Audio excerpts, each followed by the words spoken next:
Igbo ndị mana ege m ntị ekenekwa m na onwe video nchọkwu nnene ya video Reverend Father kwuru regarding Evangelist Ebuka Obi. What are the problem of people concerning 100 days fasting? 100 days fasting or 3 months. Or 3 months. Now broken at 100 days fasting need deprive you of anything. 100 days fasting does not deprive you of your daily activities. It does not deprive you of looking for money. It does not deprive you of doing anything that you're supposed to do. Or between you and your God, you decide I know 6 to 12. You may long way 6 to 12. Now you all again we don't know. Now make your daily routine. That you have to do during the day. But you have to keep your mindset sanitized. You have to keep your mouth and what enters your ear sanitized for 100 days. Is that too much to ask? What is really the problem of people when it comes to tradition? I see it as ekwensu moving in the mind, in the heart of people. Ekwensu moving in the heart of people, in the heart of men, just like Herod. No, watch or anything that has to do with Christianity. Devil has succeeded in pinpointing the heart of men against the things of God. And you think we are moving forward. And we hear Pastor, don't hear this Reverend Father. Also one day, 360 days fasting will not be enough to save we Nigerians. Okay, for Nigeria, no one here. Even Obodo Igbo self, being a white man country, religion, do you know the kind of impact that thing has done in the life of their children? Nigerian woman, 13 years old boy, they just wow on Bosia. Na Kaduna State, 13 years old boy. Kedi ihe megide 13 years old boy na soja till here na say na 10,000 n'efu mmadụ wee kpọọ soja etie ihe keme nke a mee nke a o wee je he ended it all. 13 years old boy jeje mee gịnị were aka ya gbuo onwe ya. Kedu ihe ọ na-eche? Ka m gwukwu ihe na-eme na Nigeria kete na chọrọ ya mma, because devil has successfully left the fathers, the old ones, and they are now fishing into the young ones. Your future is under attack, not my own. Your future is under attack. Because when they successfully, when devil successfully left leaving the fathers and coming to the children, as they begin to do things, thinking they are moving forward, thinking they are advancing in the lineage of the father, not knowing that they are making mistakes. This is a generation of nobody go tell me what I go do, but at the end of the day, you don't even know what to do. Still, not knowing what to do is our biggest problem in this our society and on here today. Nobody go tell me what I go do. We left God, we left church, but we did not leave God. Bible says it is profitable. It is good when brothers unite, gather in unity. It's like the oil of Guinea one on a descend from the head to the shoulder to the beards to the feet to everything. When brothers gather in unity. Bible you say, where 2 or 3 are gathered in my name, I am there in their midst. We deceive successfully into believing that you left church but you did not leave God. Also, the house of my father shall be called a house of prayer. Such I'm going to get this Reverend Father.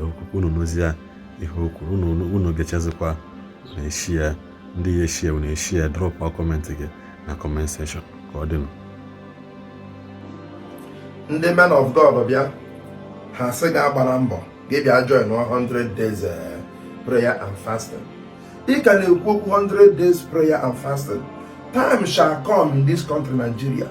Mboga about 360 days prayer will not be enough. Obi furumo kara minus social media. Na singing ka, na singing Christianity emenka, Jesus emenka, Jesus emenka, ndoke emenka, ngonyenke emenka. Obi from Oka na man social media. Take it from me, 98% of them are occultic. 98% of them, they are just executing their mission, their evil mission. Man, ihe na-eme anyị Igbo ke soro ngwere ma mmiri. Ihe na-eme anyị bụ mgbe agaba aja mbere atụrụ so gbanyere elu nke nwa nọ Europe na-eti mgbọ i were phone go na type na support ha ị nọ Europe 20 years onwebe ihe mere achieve gee ntị Nwachukwu. Enwere okwu a na-ekwu asị, when you want to pray, pray as if hard work will not save you. And when you want to walk, walk as if prayer will not save you. So both of them are moving in pari passu. Both of them bụ nwanne. Onye mepe John Paul ji wee sị faith and reason. Faith and reason, they move together. But ebe isi na ọsọ mbọ ka ya na-agba, enwere ndị na-agba mbọ karịa gị. Mana ebe Chukwu dobere gị tata, ọ bụrụ ndị kacha agba mbọ, ọ bụrụ ndị kacha akpata ego kacha agba mbọ, enwere ndị ụchụ na-eso, o nwere ndị ọkwa na uke na-eso. And there are certain causes you will break through prayer, through great sacrifices. Ndị a na-asị ga-emezi ya, many of them na-achụ ezigbo aja, many of them na-edina na burial ground, many of them na-eji mmiri ozu asa ahụ, many of them na-eme a lot of fetish practices, great sacrifices, many of them na-eji egwu ewepụ ndụ mmadụ. Ọ na ha ifra ka o si akpọtụ ha vesi ọganụ mmadụ were na-eme rituals, were na-achụ aja, mana ọ ha nwa ga-adọnọ na buru ihe n'isi ọ na-anya ha si ga-ebezi na ekpere, ga-emezi na fasting, ga-ejezi na prayers ka ọ bụrụ ha na-achị nke ike bụ ọbụ ihe ọ na-amanipulate gị. And ihe ga-eji ma na ha dị ọkọtik bụ ịfụ ha ebe ha na-ekwu okwu, ị na-afụ ọnụma, ị na-afụ iwe, ị na-afụ venom. Enwe nke na-criticize 100 days prayer Zion ministry na-eme kịta, ifu ebe ọ na-criticize ya ọ dị ka ọnyanwa na-eme ifu iwe na ọnụma iji gba gị na these people are occultic. Take it from me. So na ndị nne m adreesị bụ ụmụ Chineke, I'm just addressing Christians. Be wise and be steadfast. Only advice I'm giving you is let your prayer be sincere. Do not look at them. Let your prayer, your meditations to God be sincere. Or si no religion bụ problem in Nigeria. On the kasi ndị gọọmenti change national anthem. Or si no religion bụ problem in Nigeria. Enwego onye amanyere ụdọ si agba na ị ga-eje ụka. Enwe onye amanyere ụdọ si agba na ị ga-abụ Christian. Mana ha na-ekwu Jesus Christianity, Jesus Christianity. Ọ dịka ọsọ Christianity bụ only religion dị n'ala Igbo. Enwere many of them. Enwere ndị na-achịrị ehi bịa tachasịa ihe ụlọ kọrọ n'ugbo. Enweghị onye na-ekwu okwu, enweghị onye na-aba mba. Nọ ndị nọ na be ha na-ekpere chi ha, iburie n'isi ọ na-anyị gị. Ụmụ oke na mgbere a na-ama na social media, ihe na-agba gị bụ nwa Chineke. Just be sincere n'ihe ị na-eme. Ọkwa ha nwa ga-eje jechalụ gị aja ije.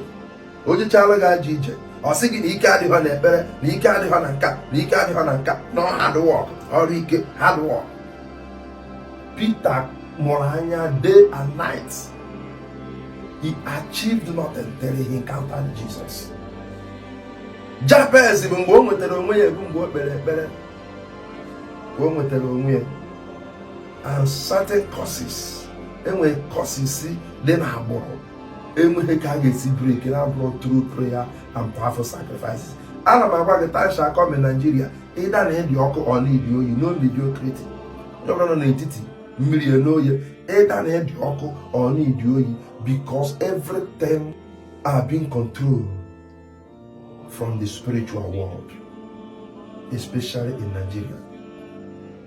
Ọchị ikwu okwu ọsị gị China. Ka ya si na ojego China. Mana o ji phone ya n'aka, browse it. If the percentage of Christians nọ na China. God bless you. Chọrọ m ikwu ogologo okwu. Na ihe na-agwa gị ebe anya saa gị, jisi ike na ndụ ekpere gị. Maka ha chọrọ imenyụ ọkụ nke mmụọ ka ha wee take over.